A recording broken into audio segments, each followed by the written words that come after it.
less than 1 week before COP26 in Glasgow, we are still on track for climate catastrophe, even with the last announcements that were made.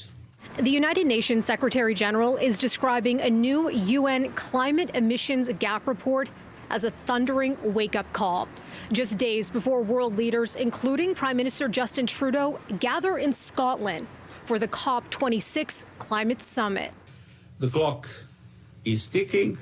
Time is running out to put the world on track to limiting warming to below 2 degrees Celsius above pre-industrial levels, and ideally to 1.5 degrees. That's what the UN's Antonio Guterres said Tuesday after the release of the 2021 Emissions Gap Report, which shows current commitments to cut greenhouse gas emissions put the planet on course for an average 2.7 degrees Celsius temperature rise this century. A jump, the report says, that would lead to catastrophic changes in the Earth's climate. We know that humanity's future depends on keeping global temperature increase to 1.5 degrees Celsius by 2030.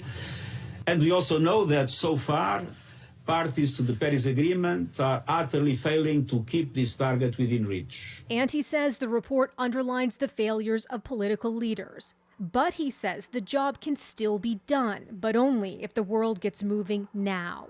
Australia, one of the world's top producers of coal and gas, became the latest country to announce a net zero target on Tuesday.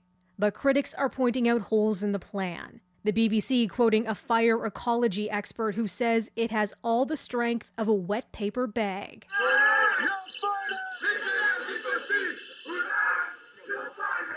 Protests staged ahead of COP26 are calling for real change, not empty promises from world leaders. British naturalist David Attenborough warning heads of state Tuesday it would be too late to tackle climate change if COP26 does not succeed. And I think it would be really catastrophic if the developed nations of the world, the more powerful nations of the world, simply ignored these problems.